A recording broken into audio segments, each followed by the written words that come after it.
स्नेहा, स्नेहा आला परत दारू ढोसून. जेवायला वाढ. अजिबात जेवायला मिळणार नाही. तुझे बस झालं. रोज रोज दारू पिऊन यायची, मला शिव्या द्यायच्या, माझ्यावर हात उगारायचा. अजिबात सहन करणार नाही आता. योगेश, लाज नाही वाटत का तुला? दारू ढोसून येतो आणि वरनं सुनबाईवर हात उचलतो का?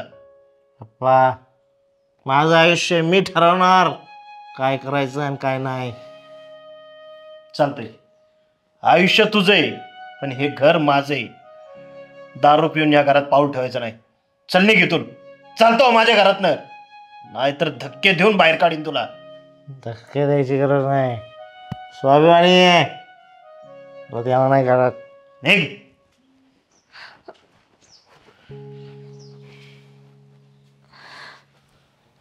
सुनबाई, तू काय काळजी करू नको. अगं कुठंतरी हे थांबायलाच पाहिजे. अहो बाबा, आईंचं कसं होणार? आईंना ह्यांच्याशिवाय करमत पण नाही.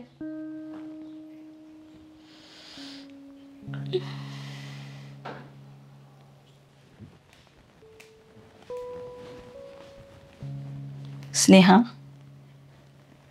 आई, अगं योगेशचं वागणं चुकतंय, पण योगेश घरात नाही. घर किती रिकामं वाटतंय. आई, त्यांना सुधारायला जरा वेळ लागेल, पण तुम्ही असं खचून जाऊ नका. अगं माझं पोटचं गोळा घराच्या बाहेर काढलाय. कुणाला सांगू हे माझं दुःख? मला माहिती आहे त्याचं आयुष्य बिघडलंय, पण मला तर असं वाटतं माझं सगळं संपलंय. तुम्ही असा विचार करू नका. मी त्यांना समजवण्याचा प्रयत्न करेन. कसं सुधारणार तो? त्याला स्वतःला कळलं पाहिजे दारूने त्याचं आयुष्य उद्ध्वस्त केलंय. आम्हालाही माहिती आहे त्यांचं चुकतंय, पण तुम्ही काळजी करू नका. मी बोलते त्यांच्याशी. आता हे सगळं बदलायलाच पाहिजे.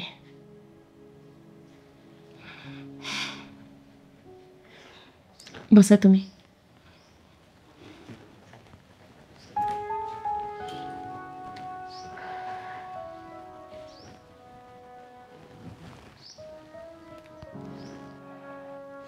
दोन दिवस झाले त्याला मला घरातून हाकलून दिलं. मेला का जागला बघायला सुद्धा आले नाही. योगेश, योगेश,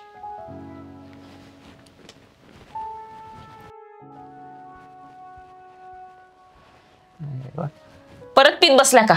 तू गप. कशाला आली माझ्या मग? तुझ्यातला माज अजून उतरलेला दिसत नाही. अरे या दारूमुळे तुझं कुटुंब, तुझा संसार उद्ध्वस्त व्हायला आलाय, तरी तुला काहीच वाटत नाही.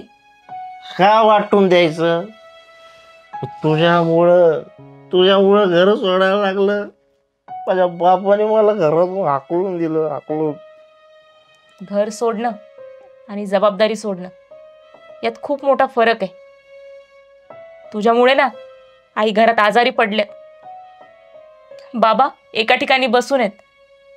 बाहेरून वाटतात कडक, पण त्यांचं मन दुखावलं गेलं. आई आजारी? एवढं ऐकून सुद्धा तुला काही वाटत नसेल ना, तर तुझ्यातलं माणूसपणाच हरवलाय.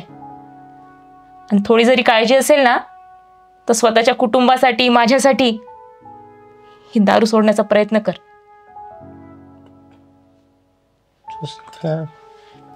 मी, माझी आई, माझा तिच्यावर जीव आहे.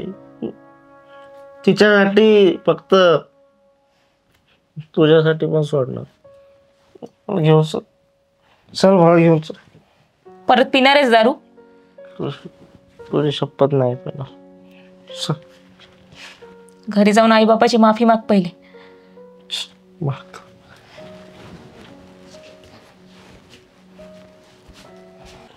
अगं तुला किती वेळा सांगितलं, जरा स्वतःकडे पण लक्ष देत जा. कवर या पोरांचं आपणच बघायचं. काय योगेश तू आलास? आहे तुला काय झालंय? आजारी पडली पप्पा?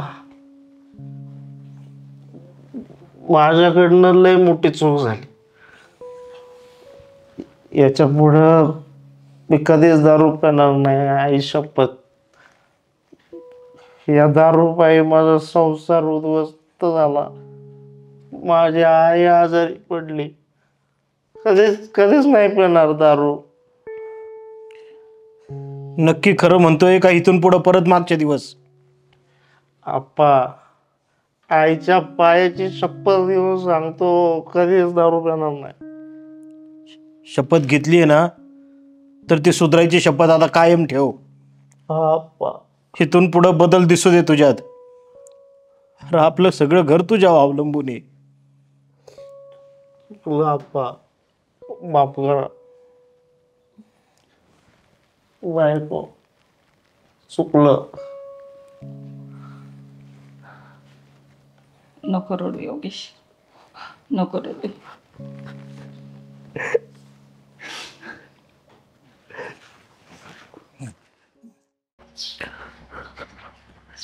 योगेश, काय बाप्पा? अरे मी काय म्हणतोय, आपण आहे ना आपल्या दुकानात येणार असलं कॅमेरा बसून घेऊ. अरे गावात चोऱ्यांचं प्रमाण लय वाढलंय. अरे तो किरण भाऊ, त्याची मोबाईल शॉपी फोडली त्या दिवशी चोरट्यांनी. अख्खं दुकान साफ केलं. बाप्पा, मी तुम्हाला पहिल्यापासूनच सांगतोय, आपण मेडिकलमध्ये एक CCTV बसून घेऊ. तुम्ही ऐकायलाच तयार नाहीत. अरे 15 वर्ष झालं दुकान चालवतोय, पण असला प्रकार कधी झाला नाही.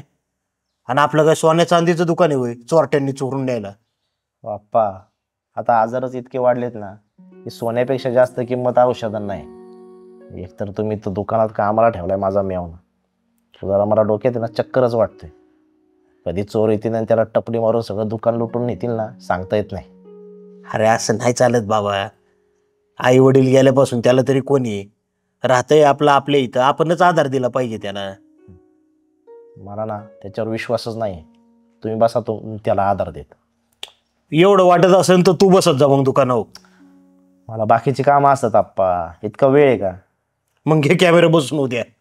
बरं, बघतो मी उद्या. हा, आलं दुकानावर चक्कर मारून येतो मी एक. चालेल.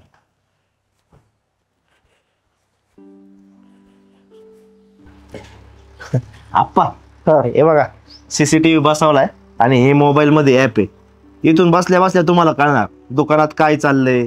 एक फ्रंटने बसवलाय आणि आतमध्ये दुकानात एक बसवलाय. हा आईला, म्हणजे काळजीच मिटली की आता. हा मग. आणि बघू बरं कसं चालत आहे ते. हे बघा, हा बाहेरचा व्ह्यू आहे. बाहेरून कोणी आलं तर दिसणार. आणि आत हे बघा, हे दलिंद्र कसं झोपलंय बघितलं काय का? तुम्हाला म्हणतोय त्या राव्याला ठेवू नका, कामावरती काढून टाका. अरे बाबा, दमला असेल ते दिवसभर काम करून. दमायला काय डोक्यावर पाठी घेऊन चालतोय का? काय आप्पा, बहिणीकडून आयता डबा भेटतोय त्याला खाऊन खाऊन माझलाय नुसता. तुला जर एवढं वाटत असेल ना, तर तू बसत जा दुकानावर सर्व. आले परत तिथं. मला नाही जमणार, मला बाकीची कामं असतात. बरं जाऊ दे, जा बघ आता त्याला डबा बिबा न्यायचा असेल तुला. बर, तेच करतो आता.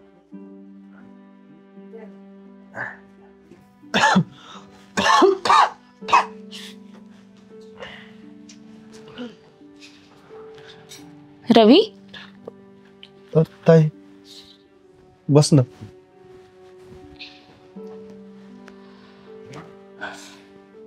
रवी, काय ही रूमची अवस्था? जरा आवरून घेत जा. अगं ताई, तब्येत बरोबर नाही ना, म्हणून अशी अवस्था झाली रूमची. सासऱ्यांनी सांगितलं मला तुझी तब्येत बरोबर नाहीये म्हणून तुला भेटायला आले. दुकानातून लवकर आलास? हो ताई, आज जरा लवकरच आलो. तुला काही सांगायचं होतं. काय रे? काल तुझ्या सासऱ्यांनी मला तालुक्याला पाठवलं होतं. जाताना मला एसटी मध्ये अविनाश दिसला होता. अविनाश? काय? हे शक्य नाही. तुला भास झाला असेल. नाही ताई, मी जे पाहिलंय ते खरं सांगतोय. मी त्याला आवाज देखील दिला होता, पण मला असं वाटतं त्याचं लक्ष नव्हतं. म्हणजे हा जेलमधून सुटला वाटतो. हो. आणि मला असं वाटतंय की आपल्या गावात जे दुकानफोडी होतात ना हं? त्यात तर तो सामील नसेल ना.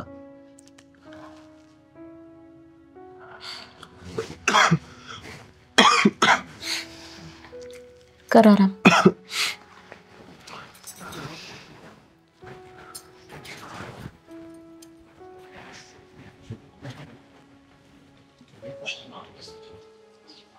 अख्खं दुकान साफ करून टाकले बघ. करू द्या दुकान साफ. आधीच सांगत होतो त्या रव्या विश्वास ठेवू नका. पण लय आपल्याला बघितलं का, दिसतंय ना सीसीटीव्ही फुटेज मध्ये सगळं स्पष्ट धडधडी दिसतंय. रवी आणि त्याच्या साथीदारांनी ना आपलं दुकान फोडले. आप्पा आपण आहे ना हे फुटेज घेऊन या पोलीस स्टेशनला जाऊ आणि त्याची कंप्लेंट करू. चला बरं. या आल्या महाराणी. बघा बसा. बघा तुमच्या भावाने काही कारनामे केले. ज्या थाळीत खाल्लं ना त्यालाच भोग पाडले. आपलंच दुकान फोडले त्यांनी. आओ, हा रवी नाहीये. रवी नाहीये हे तुला दिसत नाही सीसीटीव्ही मध्ये? हा, स्पष्ट चेहरा दिसतोय त्याचा. अहो, चेहरा जरी सारखा असला ना तरी माणूस वेगळा आहे. तो रवीचा जुळा भाऊ अवी आहे, अविनाश. घ्या ऐका आता, काय सलमान खानचा जुडवा पिक्चर बघून आली काय? भावाला वाचवायसाठी ना काही स्टोऱ्या बनवायला लागली आता. आओ आप्पा, अहो तुमचा विश्वास बसणार नाही, पण रवीला एक जुळा भाऊ आहे, अवी. म्हणजे अजून एक दलिंदर आहेच म्हणायचं. आहेच तो दलिंदर. माझा एक भाऊ वेंधळा आणि दुसरा गुन्हेगारीच्या मार्गाला लागलेला. म्हणूनच मला आई वडिलांनी सांगून ठेवलं होतं की गाव सोडून चालली जा, म्हणून रवीला घेऊन मी या गावात राहायला आले. तुम्हाला फुटेज मध्ये दिसतंय ना, तो नक्कीच रवी नाहीये, अवी आहे तो. विश्वास ठेवा माझ्यावर. आता आपण असं करू, तरी पण तक्रार देऊन ठेवू पोलीस स्टेशनला. खरं काय खोटं काय आपल्या समोर येईलच. आओ, काळजी करू नका. आणि मी सांगते ना, मी साक्ष देते. मी येते तुमच्यासोबत तक्रार नोंदवायला. चला चला आप्पा.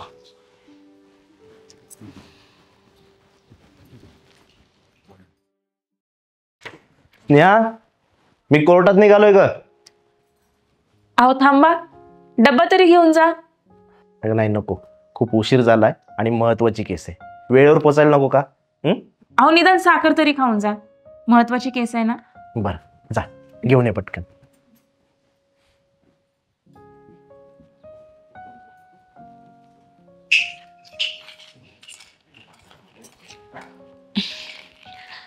घ्या. नेहा, ही केस जर आपण जिंकलो ना की आपले सगळे प्रॉब्लेम सॉल्व्ह होतील बघ. गरिबीचे दिवस दूर होतील. नक्की. तुम्ही जिंकणार म्हणजे जिंकणार. योगेश, तुला काय वेळ लागली का रे? तू त्या पक्क्या बाईची केस लढायला घेतली असं मला कळले. हो, आणि तुला पण माहिती आहे रवी, त्या केसला कोणी हात लावणार नाही. मला श्रीमंत व्हायला एवढी एकच संधी. अरे पण तुला कळतंय का तू काय करतोय ते? त्या पक्क्याचा बाप किती मोठा डॉन आहे, तुला चांगलंच माहिती. आणि तू जर ही केस हारला ना ते तुला मारून टाकतील. काय ऐकते मी हे? तुम्ही खरंच ती केस घेतलीये? हो, आणि रवी, आयुष्यात मोठं व्हायचं असेल ना तर अशी जोखीम पत्करावीच लागते. अरे पण हा तू जो मार्ग निवडलाय ना तो चुकीचा वाटतोय मला. मला नाही वाटत. अरे मी एक क्रिमिनल लॉयर आहे आणि माझ्याकडे अशा छोट्या मोठ्या केसेस येतच राहणार. योगेश, वकील हा आहे ना न्यायव्यवस्थेचा रक्षक असतो. आणि जर रक्षकच जर भक्षक व्हायला लागला तर कसं होईल? हो, काय करायला निघालात तुम्ही? वहिनी, त्या नालायक माणसानं आहे ना एका शाळेतील मुलीबरोबर नको ते कृत्य केले आणि सर्वांना माहिती आहे. त्याच्या विरुद्ध लढायला कोणीच तयार नव्हतं. पण तिथे एक 21-22 वर्षांचा मुलगा होता. तो तिच्या मदतीला धावून गेला. त्या नालायकानं त्याच्या विरुद्धच केस केली. बेन क्रिमिनल राहिला बाजूला आणि त्याला वाचवण्यासाठी त्याच्या विरुद्ध लढतोय हा तुमचा नवरा. ते म्हणतात ना, 10 क्रिमिनल सुटले तरी चालतील, पण एखाद्या निर्दोष व्यक्तीला शिक्षा नाही झाली पाहिजे. आणि हा तुमचा नवरा त्याच्याच विरुद्ध लढतोय. समजाव जरा त्याला. रव्या, तू माझ्याच घरी येऊन मला अक्कल नको शिकू. किती दिवस मी अशा छोट्या मोठ्या केसेस लढत राहू रे? लूटमार, चोरीमारी. राव काहीतरी असं मोठं पाहिजे. आणि ही मोठी केस आहे ना, मला श्रीमंत बनवणार. कळलं का? येतो मी.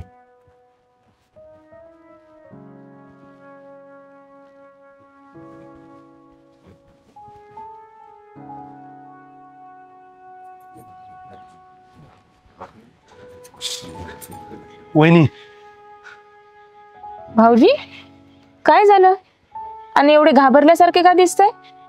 एक वाईट बातमी. योगेश त्या पक्केबाईची केस हारलाय.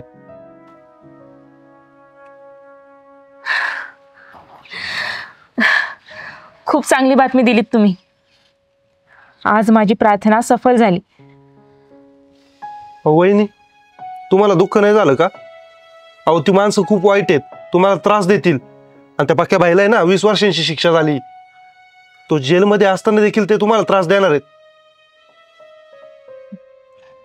देऊ देत त्रास. भाऊजी, त्या 14 वर्षाच्या मुलीला किती त्रास झाला असेल हो? आपण कल्पना पण नाही करू शकत. आणि आम्हाला होणारा त्रास त्या निरागस लहान मुलीच्या त्रासापुढे काहीच नाही. माझ्या नवऱ्याने ही केस हारावी, त्या मुलीला न्याय मिळावा, हीच प्रार्थना मी देवाजवळ केली होती. आणि आज माझी प्रार्थना सफल झाली. त्या मुलीला मोक्ष मिळणार.